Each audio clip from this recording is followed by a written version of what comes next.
Welcome to Politics Done Right. I am your host, Egberto Willies. This is a progressive program that will take the mystery out of politics. This is the program that will encourage you to make sure government becomes we the people. Whether you are liberal, progressive, conservative, or otherwise, you get to air your point of view. We are an independent media outlet that, unlike mainstream media beholden to corporations, we only owe allegiance to you. Remember, you can also send me a tweet at EGBERTOWILLIES. That is at Egberto Willies. Let us engage. It is Politics Done Right.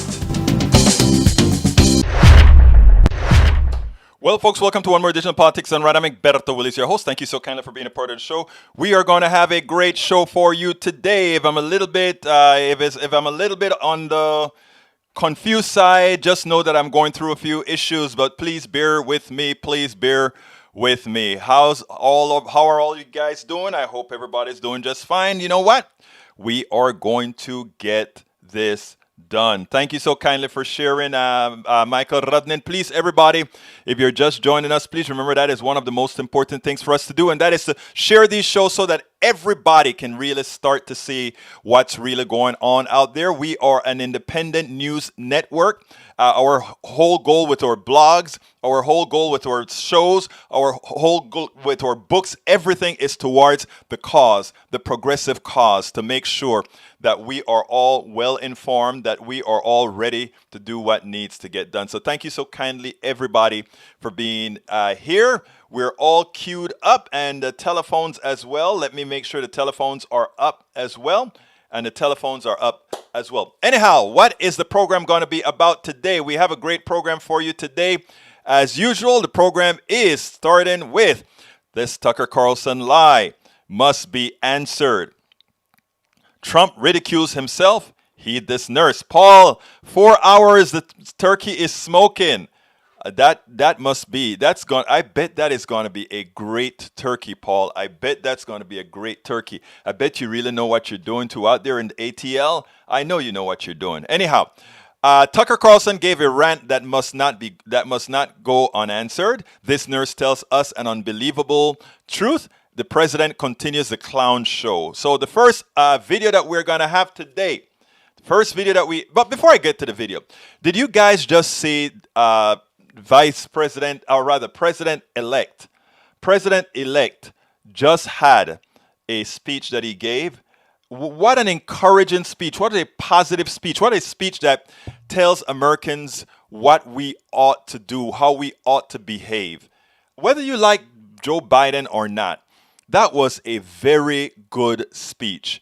He made you feel like, yes, we are all in this together. Great job. Let's keep it going. But anyhow, let's go ahead and get started with the first video. It's about this nurse.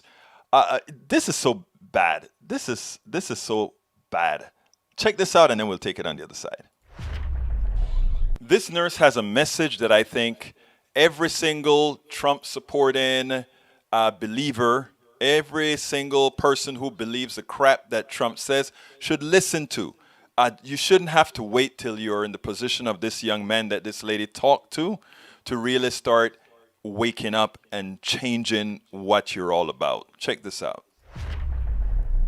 Ashley Bartholomew is a former operating room nurse who was redeployed to the ICU and the OR closed down. She was caring for some of the sickest patients and recently had to make the very difficult decision to quit her job as a nurse. Ashley, you wrote on Twitter about this conversation with the patient who thought COVID was nothing more than a flu and thought some of the coverage about it was fake news. And you wrote, quote, "I make a choice, something I've never done. I say, to be honest, this is my last shift. You're the only patient of 25 that has been able to speak to me today or is even aware I'm here. He's surprised but doubtful and asks if other people are doing as well as him. I tell him I've never seen so many people so very sick. He asks if a lot of people have died. I'm brutally honest. I tell him in 10 years of being a nurse, I've done more CPR and seen more people die in the last 2 weeks than I have in my entire career combined. What made you want to share that candid assessment, Ashley? I was so shocked in the moment when he was saying this to me. Like I said in the thread, here I was basically wrapped in a tarp, is what I say. He's in a COVID ICU and he's still kind of denying the severity of the situation. This particular moment that you shared was your breaking point. This moment was just, it showed me the power of denial and how misinformation and disinformation is killing us. And it made me, not nervous for not only this one patient. If he's thinking like this, there's potentially thousands or millions more, and we're in trouble if that's the case. These folks who were in disbelief as you were trying to help them heal, how would they explain their own symptoms? How are they explaining what they were themselves dealing with in the hospital? I'm not even sure, other than what he kind of explained to me, that, he felt like it was just really not more than a flu. And I think kind of when I showed him, explained to him just how horrible the previous 2 weeks had been for me, and, just met him on kind of like a human level, I think he started to really realize that how severe everything was. Do you think it set in with him? What happened to him? Is he better? Is he out? He's being transferred out of the ICU. And, that's when he kind of said, when he saw the other patients and kind of the busyness of the unit, he told me, I was mistaken. This is a lot more than just a flu. I didn't realize that I was kind of the exception. So I wished him well. And, nurses and healthcare providers, we're tired. We have family of our own that we're trying to protect, and the work and the hours and the acuity of the patients, it's grueling, tiring work. And so, do what we can to help us, help you. We spend now, the lack of empathy on the right, many times it doesn't matter, right? Because it doesn't have a direct effect on you. But the lack of empathy with something like coronavirus is a problem, because your lack of empathy means your misbehavior, and your misbehavior can infect others. Your misbehavior can cost the life of others. And that is what makes this so different. Heed the warning from this nurse. Heed the warning from this young man who finally saw it only after he saw it with his own eyes. He couldn't believe the numbers, the 250,000 Americans that are already dead. He couldn't believe the suffering that he's seen on TV. But finally, when it happened to him, and he actually saw that he got a break, did he really see it? Try to change that empathy connection and try to make it work somewhat better. Yeah, try to make it work somewhat better. After watching that, I had seen reports that's why I had a report before, and it was so distressing to know that even with, I always talk about talking to people and creating the conversation, etc. But for those people that are still blinded, tunnel vision, to see that they can even be sick, some people on their last breath, thinking that this is a hoax because of the cultish behavior that they have in the groups that they are. That is something that we are going to have to work hard. And I know it's easy to go ahead and talk about hating these people that do this, or that is very easy. But I'm going to tell you, these people are sick. They're genuinely sick. And I'm not talking about sick as in being derogatory with them. I'm talking about these people are genuinely sick. It's a psychological problem. And we as good human beings, we ought to work with them and try to be the light that they don't want to open up and see, but we have to be there for them. I want to play you a different one here. This one here is with Brother Trump. This is so funny.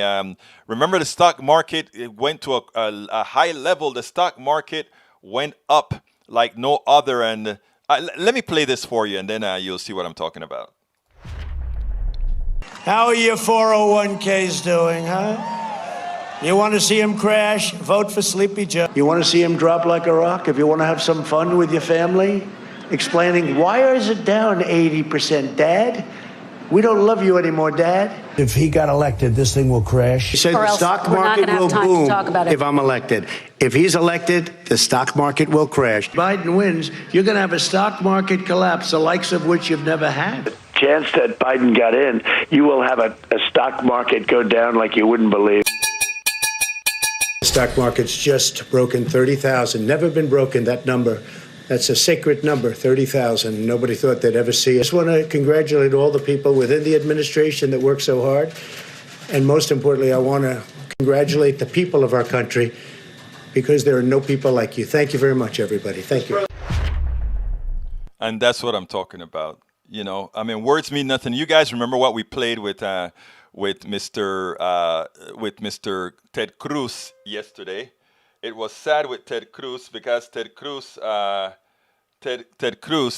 did something similar. In fact, I should play that one with Ted Cruz again because it is funny because these guys always have these great predictions and they always fail. When we talk about supply side economics, we've seen it fail all the time. And every time they say it's going to work, and it never works, right? And somehow with all of this, it's still the way it is. I mean, it's ridiculous. It's ridiculous. So I mean, let me go ahead and I want to play this one here for you, just for one reason and one reason only, to show that nothing they ever say, right, really comes through. Because they've been saying those kinds of things with supply side economics. They've been saying it with everything else. Just check this out. I'm going to play this for you, and then we'll take it on the other side. Eloquent, he's intelligent. But you know what? It's just a facade. He's a great actor, just like many others who've been great actors, but have very little upstairs. Remember this prediction? Check this out, and then we'll take it on the other side. If it ends up that Biden wins in November, I guarantee you the week after the election, suddenly all those Democratic governors, all those Democratic mayors will say, everything's magically better. Go back to work, go back to school. Suddenly the problems are solved. You won't even have to wait for Biden to be sworn in. All they'll need is election day, and suddenly their willingness to just destroy people's lives and livelihoods, they will have accomplished their task. That's wrong. It's cynical, and we shouldn't be a part of it. What is cynical is what he just said. The question is, do you believe? Look, I understand that these guys have the people who follow them, their sycophants, those who think that Ted Cruz is any good, those who think that Donald Trump really cares about them. I can understand those people listening to their master, listening to Ted Cruz, listening to Donald Trump saying, hey, the virus is not real, or the virus is a hoax, or the virus is not all that bad, even though we have recordings with him saying, this stuff is worse than the flu, this stuff is dangerous. But, you know, he passed it off on his people, and they believed him. But you wonder when it is Ted Cruz and these other guys starting to believe the crap that they talk. And that is exactly what Ted was doing there. He actually started to believe the crap that he spoke, that somehow magically after the election that COVID is not going to be the story anymore. If he really believes that, you have to ask the question, either one of two things. He also does believe in herd immunity and believe that somehow most people believe in herd immunity, and as such, we're going to forget about all those people dying in the hospitals. Or just maybe, which is likely the correct assessment, just maybe, this guy isn't all that smart after all. After all, Donald Trump destroyed him in the primaries by attacking his wife. Does a man not defend his wife or vice versa when attacked the way he did? And shouldn't he really hold the president accountable for that? Of course not. Again, what we're looking at is deeper than just sycophancy. It's deeper than just abiding by Donald Trump. This is a disease. It's a disease that is capable of bringing out 70-something million people for pure and utter evil. Think about the amount of work we have to do to bring all these folks, or a lot of these folks, back into the fold, to put some humanity back in a population that has completely lost it. Absolutely. So a population that has completely lost it. Yeah, Bruce has a point. Let's leave Trump hate behind and get to work, turn in the cabinet and Congress for the future. We definitely have to do that. The one thing that I do say, however, is that we cannot leave any unanswered questions in the ether. So we answer them and then we move on. And that is exactly what I'm going to do here with El Señor, what is his name? The guy from Tucker Carlson. Check this out, and then we'll take it on the other side. Tucker Carlson had a rant last night that I think needs to be answered one at a time. So I'm going to do it a bit differently than how I normally do these videos. But let's go ahead and let's get started. You've heard a lot over the past few days about the security of our electronic voting machine. And this is a real issue, no matter who raises it or who tries to dismiss it out of hand as a conspiracy theory. Electronic voting is not as secure as traditional hand counting, period. It never will be as secure. Voters can see this because it's obvious and it makes them nervous. And why wouldn't it make them nervous? And guess what? He starts out with a statement that every progressive would agree with. We don't like electronic voting without any kind of a paper trail, so that we can go back and verify that what was recorded in those machines are actually something that we saw a voter do. So he's absolutely right. Agreed with him 100% there. Our leaders have given us every reason not to trust technology. The people now telling us to stop asking questions about voting machines are the same ones who claimed that our phones weren't listening to us. They lie. We all know that. Other countries. And you know what? Again, another statement of truth. In fact, we had things like some of these listening devices, one that you can say, hey, okay, Google, what's this? Or Alexa, what's that? You know, a lot of people don't realize these things are always listening to you. And the companies that it's connected to, they could tell you anything, but it's something that you can never trust, because somebody at the back end, who would always be listening to that thing, whether it's a computer or something else, there is a connection between your home and that device. So it's true. You can't trust the company. So if you have any of those listening devices in your home, always remember that if you have anything very secret to talk about that you want nobody to ever know about, you should never be talking aloud so that that stuff can hear you. So again, he's right. Understand it. They don't use electronic voting because they know it undermines confidence in democracy. A system cannot function if no one trusts the vote. And that's true here too, as we're finding out. Going forward, we need to find out exactly what happened in this month's presidential election. We need to find out no matter how long it takes the investigation to unfold or how much it costs. And once we get answers from that investigation, we ought to revert immediately to the traditional system of voting, the one that served our democracy for hundreds of years. What we're doing now is not working. That's an understatement. Okay, so check it out again. Now he says this is where he starts to get nebulous. In other words, he's implying that there's something specific to this 2020 election that is dubious compared to, let's say, the 2016 election, where Donald Trump was able to scantily win the Electoral College but lose the popular vote, and this time again lose the popular vote in a humongous landslide, and still think that somehow things were rigged against the loser somehow. That is where he begins to get nebulous. Let's continue. Tonight, the state of New York still hasn't managed to count the votes in 5 House races thanks to mail-in voting. That's a disaster. Let's stop pretending that it's not. But at the same time, we shouldn't let our focus on voting machines distract us from all that happened earlier this month. The 2020 presidential election was not fair. No honest person would claim that it was fair. On many levels, the system was rigged against one candidate and in favor of another. And it was rigged in ways that were not hidden from view. We all saw it happen. The media colluded with the Democratic nominee. Joe Biden and Kamala Harris refused to explain what they would do if they were elected. That's never happened before.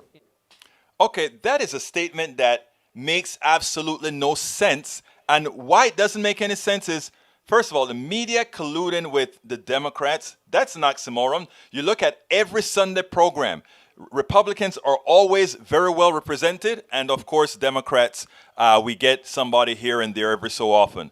But here's the kicker. He said that never did they request of the Biden team what they stood for, but somehow did of Donald Trump. Let's remember one thing, and those that are politically aware would remember this. The Democrats had a platform that they ran on.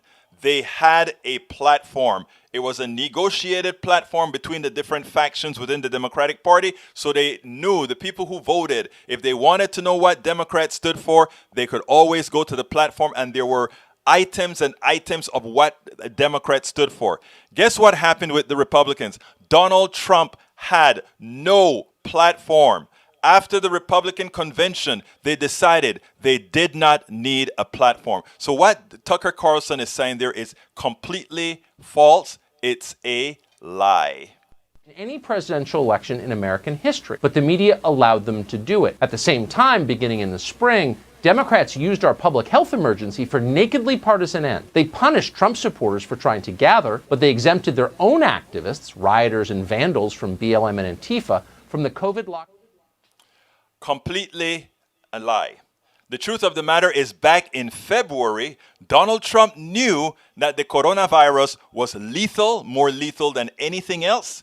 Even as time went on, he never told his people, and he encouraged the official manslaughter of his own constituents by going to his rallies and doing these other things. Now think about this. He did that while on the left. Yes, there were protests over the murder of black men in the streets by police officers. There were protests for other issues. But guess what was the difference between the protests done by the left and the protests done by the right, or people supporting Donald Trump? The people on the left, most of the times, a preponderance of masks were always worn. On the other side, they wanted to have nothing to do with it because their Führer told them that it will be okay. It will be okay. You need not have to wear masks because this stuff is just another flu, even as Donald Trump knew better. So let's really get these things right. And to call a lot of the violence that was occurring during some of the protests, let's remember that the right wing sent in a lot of covert people, and all of the folks that have been arrested thus far, I think sans one, they were infiltrators who did the breaking of glasses, the throwing of at police officers, etc., and the killing of others with AR-15s. Those were all done. The violence was perpetrated by the right, not the left. Downs entirely. They said this out loud. The restrictions they did enforce crushed America's small businesses, the heart of the Republican Party. And yet they made their own donors fantastically richer. Jeff Bezos alone saw his net worth jump by more than $70 billion during the pandemic. Then Democrats used the coronavirus to change their system of voting. They vastly increased the number of mail-in ballots because they knew their candidates. Now I need to stop here, first of all, as far as small businesses. It's silly to think about small businesses as being solely Republican, and somehow the policies to shut the system down had anything to do with to hurt small businesses. Yes, it hurt small businesses, and yes, that when you shut down, it hurt small businesses, and when you shut down, companies like Amazon and all of those did humongously better. But you know what? The policies that progressives stand for would have recovered that overflow of cash that would have gone to that had gone to the Amazons, etc., and reincorporated that into policies to support the businessmen. Right now, it is Republicans who are preventing all the PPP monies from going into small businesses, going into the people's hands. So no, it isn't the left that is attempting to hurt the community. It's the Republican leadership that prevents all this money from being taken from those people who have gotten the windfall and pass it back to where it belongs. You don't say business by allowing more people to die, which is what they want to do. And that had nothing to do with Bezos. The policies of Donald Trump was perfectly happy for Jeff Bezos. And as far as mail-in votes being somehow suspicious, let's listen to this and then I'll take it on the other side. benefit from less secure voting. They were right. They used the courts to neutralize the Republican Party's single most effective get-out-the-vote operation, which for generations had been the National Rifle Association. Not enough has been written about this, but anyone on the ground saw it. Thanks to legal harassment from the left, the NRA played a vastly reduced role in this election, and that made a huge difference. The NRA? Really? Do you really want to go there, Carlson? The NRA in New York was sued because what they were doing was ripping off their members. These NRA executives were buying $1,000 clothes, flying private jets. They were doing all these things. They're constantly begging for money. Please, we have to make sure that they don't take away your gun rights. Progressives have never wanted to take away your gun rights or your Second Amendment rights. They never wanted to do that. They fool you. They lie to you into believing that so that you can give them money. And when they get the money, guess what they do? Those private jets, those expensive clothes. And when one of their own could take it no more, one of their own NRA executives could not take the theft anymore, they reported it. So let's get real here. The NRA wasn't attacked by the left. The NRA was stealing. The NRA was a fraudulent organization that was stealing from its constituency. That means your dues that you're paying to the NRA was going to enrich a few of the executives. Let's be real and tell the truth. In swing states like Pennsylvania and others. But above all, Democrats harnessed the power of big tech to win this election. Virtually all news and all information in the English-speaking world travels through a single company, Google. A huge percentage of our political debates take place on Facebook and Twitter. If you use technology to censor the ideas that people are allowed to express online, ultimately you control how the population vote. And that's exactly what they did. They rigged the election in front of all of us, and nobody did anything about it.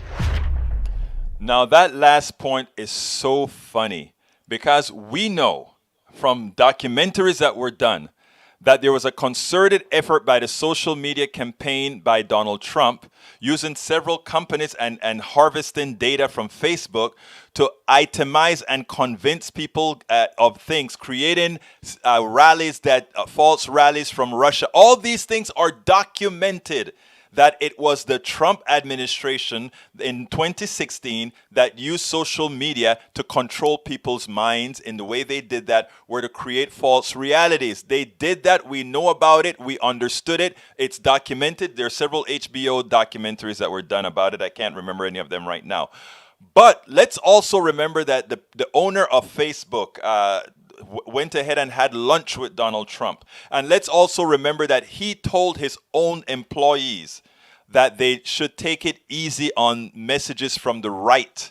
Remember, that's also documented and easily found. But more importantly, we cannot. How do we allow a platform with people using unlimited advertising money to lie to the American populace? Look at what Donald Trump is doing. Look at what he has said about Wisconsin. Wisconsin, the people are not supposed to be able to vote by mail. Not true. He lies and he lies and he lies. Should that be put out from the president's account as if it's factual? No, it goes with an errata. And the errata says, this is not true. Here is where you can find the true information. To call that stifling political speech is not true at all. To call it the making sure that the American people are not misled, lied to by people of power, that is what the media is supposed to do. That is what Facebook is supposed to do. And that's what we hope they do more of, not less of. So, Tucker Carlson, what you said, you had probably 10% truths in there. But most of it that you had, they were just categorical lies meant to appease your side and meant to mislead your side into believing that somehow they are the aggrieved in this election. They're not the aggrieved. In fact, if more of them were more enlightened, were telling received more of the truth, we would not have had this problem that we have right now in this country. You've lied to them, you've misled your people, and in doing so, you have hurt the country. I consider what you have done treasonous. You are a traitor to the American people. Not the legal, may not be legally so, but traitor nonetheless. We trader nonetheless. Okay, folks, we are at the half-hour point. Oh, I think, is that a call on? I'll get to the call after I go ahead and do our intermission. Folks, if you are on YouTube right now, become a part of our YouTube posse by clicking that join button. Click J-O, that join button on that, or click the $ for a super chat and become a great old member of our YouTube posse. And what do you get for being a YouTube posse? Click on it and you see all the little features that we give those of you who are posses, which means we give you early videos, we give you early just about everything that we have, including interviews that we do with personalities. Before it goes live, you get it. And we're going to do quite a few other things. But check it out. Just click join and become a a member of the YouTube posse. If you are not on YouTube right now, if you're just listening on Twitch, if you're just listening on Twitter, if you're listening on Periscope, if you're listening on Facebook Live, whichever one of our networks that you're on right now, Coffee Party USA, there is another way that you can become a member of our YouTube posse. Just go to politicsdoneright.com/YouTube. Again, that is politicsdoneright.com/YouTube. Likewise, if you want to become a Patreon, you can go to politicsdoneright.com/Patreon. Patreon. That's how it's spelled. politicsdoneright.com/Patreon. Patreon. And of course, we do accept PayPals as well. And that is politicsdoneright.com/PayPal. Hey, folks, you see that book on the screen? It's worth it. How to talk to your right-wing relatives, friends, and neighbors. How to talk to your right-wing relatives, friends, and neighbors. It's worth it. And when I tell you it's worth it, folks, it's worth it. So how do you get our book? Just go to this link that I'm putting in the screen. You should get this link on YouTube. You should get this link on Facebook. You should get this link on Twitch and Periscope all at once. Just click on that link to go ahead and get the book. You can either get it as an e-copy or a hard copy. If you want a signed copy of the book, an autographed copy of the book, you can purchase it directly from our store, which is at politicsdoneright.com/store. Again, that is politicsdoneright.com/store. I'll autograph the book and also send to you a bumper sticker if you go ahead and get it that way. Anyhow, folks, let's go ahead and start talking. Lee Grant says, Egberto, I am amazed that you dismiss our fellow Texan Ted Cruz as a facade with very little upstairs. Your standard must be very high. Cruz graduated cum laude from Princeton University in 1992 and attended Harvard Law School, graduated magna cum laude in 1995 with a Juris degree. While at Harvard Law, he was a primary editor of the Harvard Law Review. Of Cruz's time as a student at Harvard, Professor Alan Dershowitz said, Cruz was off the charts brilliant. I will never question anybody's intelligence at all.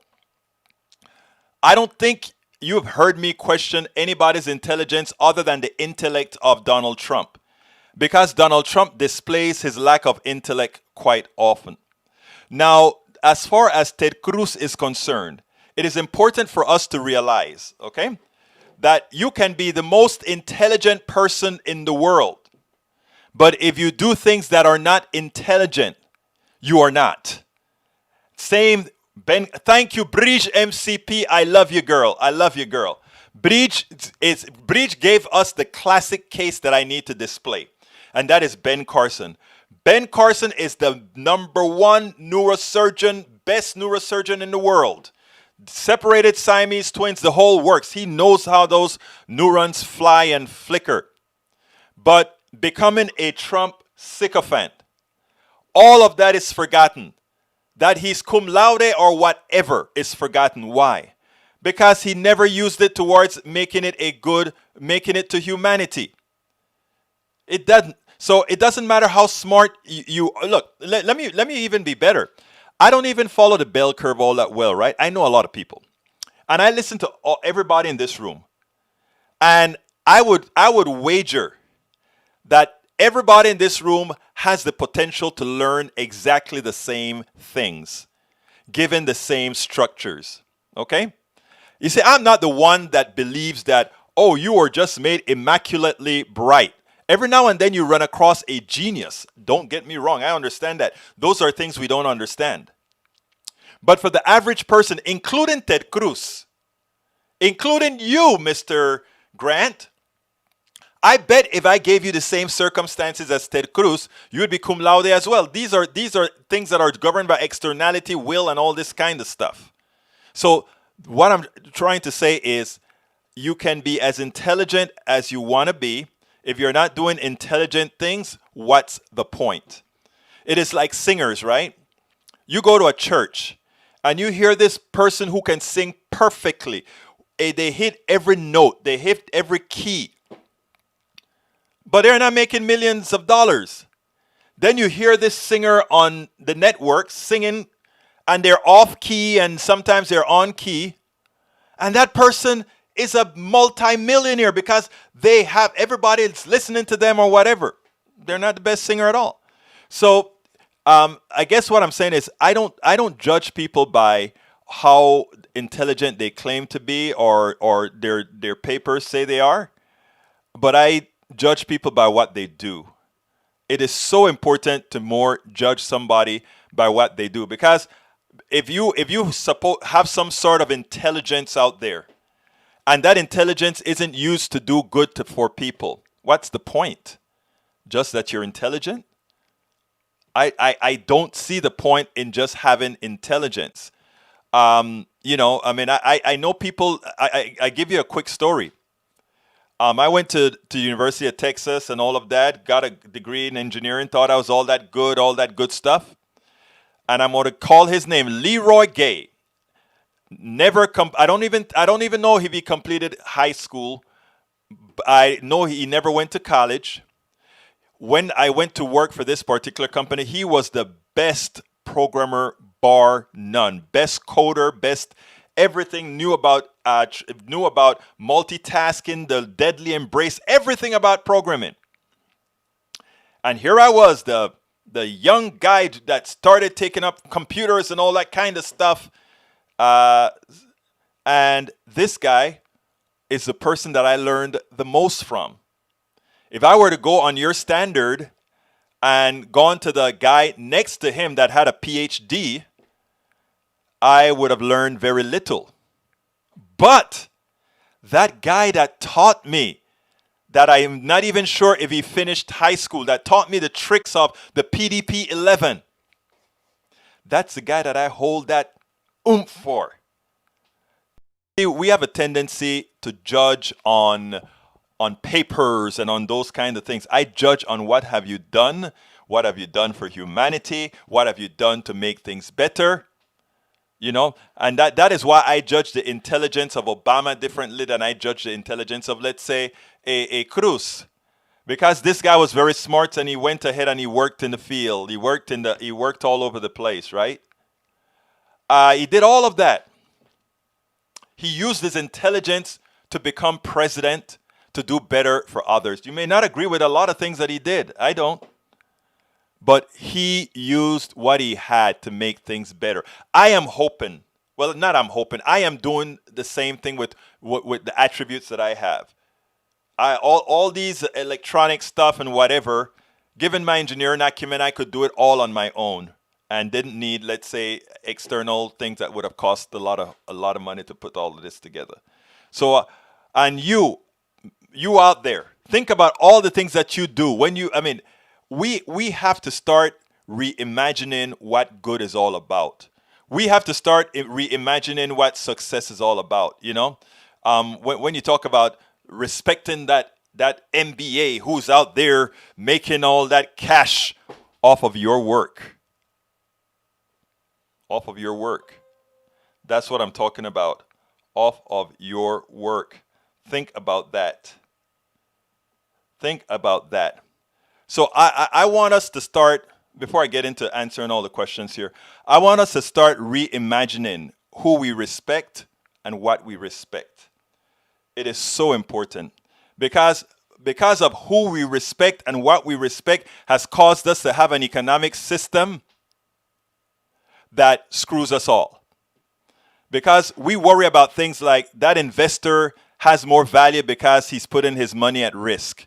We never thought about the human beings that work for the investment that he's made that put their lives at risk. all the guys that died at Hoover Dam, all the guys that died building the skyscrapers, all the guys that died building the bridges. But those guys who invested in those private sector things, right? They're the ones who get all the kudos. They're the ones who go to the parties and everybody clap for them. Oh, it's so great to have you. Look, he built that bridge. He invested and built that bridge. When many a peon died to put it together. We have to start reimagining what we respect. We have to start reimagining what we give kudos to. I give kudos to my garbage man. I give kudos to the guy who sweeps the floors. I give kudos to to those people that make things happen, those nurses, those doctors that are constantly putting themselves at risk. Those are the people I hold the regards for. Yes, the duck that quacks. I hold the public works sanitation workers in high regards. The guy who work at the sewage pump. The guys who make your life worth living. You know, I always told people, you want to know who has value in society? If you put a stockbroker who makes millions on an island and you put a farmer on an island, that farmer can look at that island and look at what that island has to offer and produce food to sustain themselves on that island. That stockbroker, now that he has no paper that means anything, is nothing. I'm not saying you don't need stockbrokers. I'm just saying we have to learn how to value those that really need valuing. And we have to start, and when we talk about equitable society and taxing the rich and all of that, and people starting to feel sorry for the rich. Oh, poor things. We're taking the hard-earned money that they've worked for. Oh, my God. No, we can't do that. We have to start thinking about the real people. You get up in the mornings, you know, a lot of people talk about wanting, they don't want moral hazard from this. The reason why the Republicans don't want to start giving away $1,200 a month per person is because it's going to create a moral hazard and then they're not going to want to go back to work. Really? Have you ever gotten up in the morning and see the freeways? Everywhere, everybody in America, the vast majority of Americans want to work. They get up, they go to work, they make a menial salary. We have to remember that. They go out and they do all these things. Folks, I am really hoping, with a lot of the blogs that I write, with the books that I write, with the shows that we put together here, that other people listening in, will start to get that notion. First of all, lose the notion that those people that we look up to really should be looked up to, because they're not. You know, yesterday I heard, the guy who created Tesla, give me the name, guys, I can't remember right now. The guy who created Tesla just became the second richest person in the world after Jeff Bezos. And I sit there and I think, wow, these guys Elon Musk, thank you very much. He just became the second richest guy. And I'm looking at these episodes. These guys, yes, these guys are great in capitalism. They thought about ways to make money or extend, but there's nothing magical about them with the idea to get engineers and technicians to do the work to create these things. They can't fix computers. You have to think about these things. And Linda E., he's a whiz with self-taught programming and fixes computers. Guess what? Back in 1982, when the PC just came out, I took it apart, started doing all those kind of things. There are dimes a dozen Elon Musk. Let me tell you a little story. This is one that people, when I tell people this, they never believe it, but it's so true.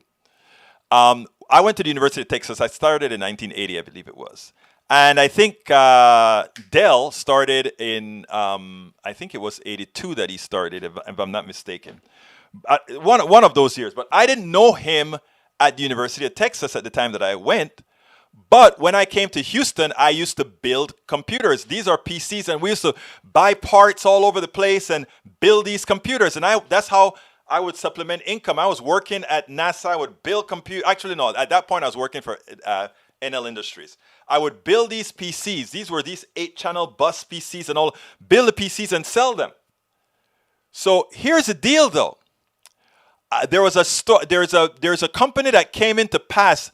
PC Week magazine had full-page ads for this company called PCs Limited, and I went to PCs Limited, and the owner of PC Limited, it was a swap shop. You know, you had hard drives and you had cases and all that kind of stuff to build computers, and he just brought those things in from overseas, and he brought all this stuff in.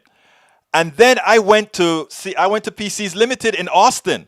You know, it's just a 3-hour drive from Houston, and I went and stocked up on parts. And who is there? Michael Dell. Hey, man, how you doing? Longhorns. You know, we are all Longhorns, right? We are all Longhorns. And we are doing the Longhorn shake and all of that with Michael Dell. And then the call-in number is the same call-in number, Hope. Let me put it on the screen again for you, just to be sure. So there is Michael Dell, and I'm talking to Michael Dell, and he's telling me the things that I'm doing, all that kind of stuff, right? And I'm telling him about the computers that I'm building, etc. I remember when I saw Dell computers come into existence. It wasn't called Dell computers. It used to be called, I can't remember what Dell computers was called before it was Dell. But when I saw that this is a Michael Dell company and he's selling stocks, I was like, my God. The truth of the matter is, if I had lived in Austin, I would have probably been working at that swap shop with all these guys that came up with what became Dell computers. Because again, there weren't a lot of us doing this, building computers from scratch. PCs Limited, that's it. Yeah, there weren't a lot of these. People doing this kind of stuff, and that's how I used to make quite a bit of money. I mean, I remember for one company, I built 24 of these computers. You know, so the thing in those days, man. But now he's worth $1 billion, ain't worth anything. But I mean, willfully by choice. I mean, you think about it. That is how he made it. Let me go ahead and bring. I think this is Hope. Come on in, Hope. How are you doing? Can you hear me? Hi, Egberto. It's Hope in North Carolina. Hey, how you doing? I'm doing great. I wanted to just wish you a very, very happy Thanksgiving and thank you again for all your work. I know I called you after the election, but you deserve another pat on the back, my friend. Well, thank you so kindly. Thank you so kindly. How's the weather in North Carolina? You know, I love North Carolina around this time of the year.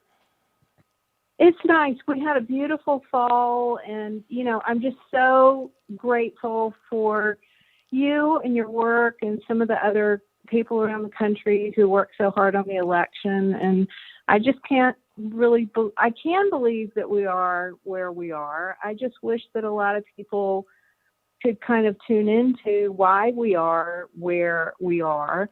And I wanted to also say one more thing, you know, to everybody who's around the Thanksgiving table, hopefully not in a crowd, but if you're out and about, and you run into a Trumpster regarding the $30,000 hit on the Dow, right? On the Yes. Dow index, the stock market hit an all-time high. You know, I trade a little bit as a retired planner who is kind of, you know, still sort of semi-retired, but I have always been very interested in economics and investment because it was understanding economic development was a huge part of my career. And what a lot of people really don't understand is that, you know, the stock market is going to become more expensive with a crashing dollar. And there are a lot of things that factor into why the market's doing what it's doing. It's not because of the almighty Trump. Hope, you are such a genius. I mean, that concept is so important, what you brought in. If you have a deflating dollar, you have an inflation. I mean, you're such a smart woman. Look, that is such a good observation.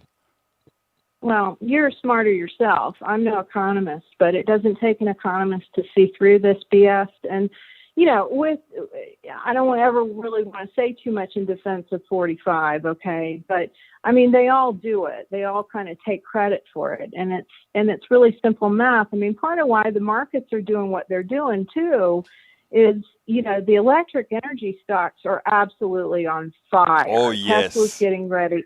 Yeah, and I picked up the phone when I heard you talking about Tesla today, because Tesla is getting ready to go on the S&P on December 31st. Right. Okay, and people are buying up options left and right. I mean, Elon Musk is about to solve the fiber optic problem with internet in the rural areas, and just try to ski behind the Queen Mary, because you'll be lucky to get a share of it. But that's really part of what's going on, other than the exuberance that this nut is leaving Washington. You're absolutely right. But look, thank you so kindly for calling in. And I tell you what, you are so, you just sort of thank me. I want to thank you and everybody else here, because you know what?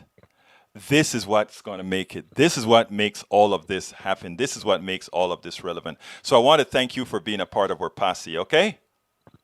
All right. I'm thankful that we made it. That's what's on my mind. We did it, girl. We did it. Hey, guys, I got to check. We got to do it, baby. I got to check out of here early, my folks. So I want to thank everybody for being a part of the program. You know how I end this, baby. I am what? Out.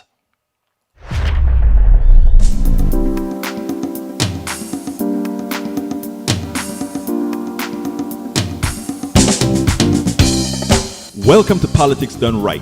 I am your host, Egberto Willies. This is a progressive program that will take the mystery out of politics. This is the program that will encourage you to make sure government becomes we the people. Whether you are liberal, progressive, conservative, or otherwise, you get to air your point of view. We are an independent media outlet that, unlike mainstream media beholden to corporations, we only owe allegiance to you. Remember, you can also send me a tweet at EGBERTOWILLIES. That is at Egberto Willies. Let us engage. It is Politics Done Right.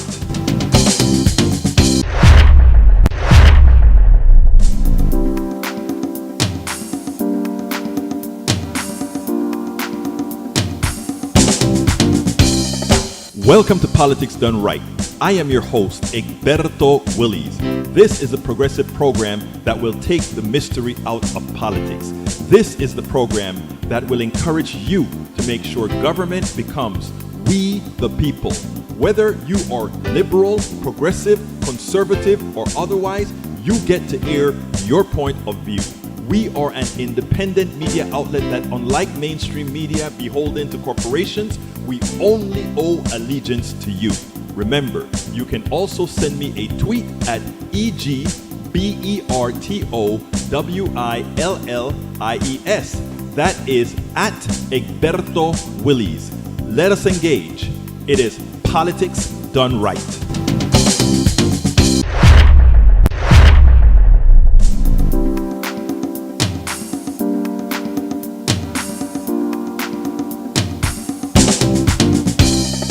Welcome to Politics Done Right.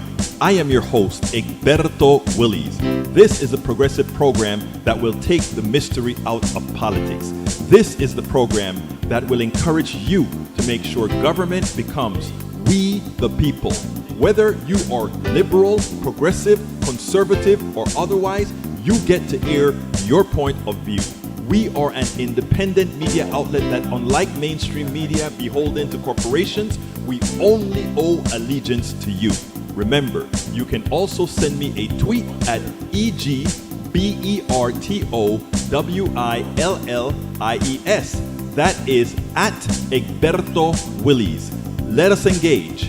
It is Politics Done Right.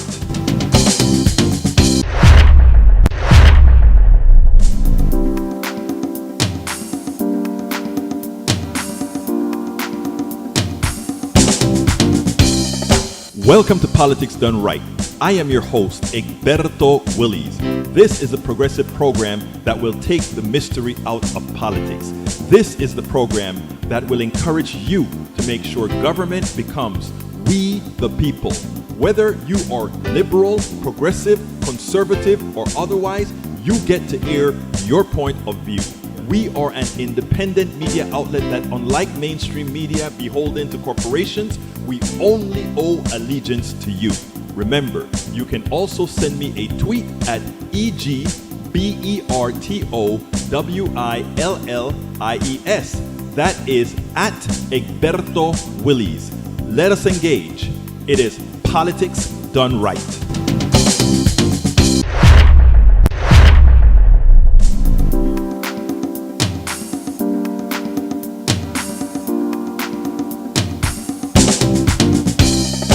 Welcome to Politics Done Right. I am your host, Egberto Willies. This is a progressive program that will take the mystery out of politics. This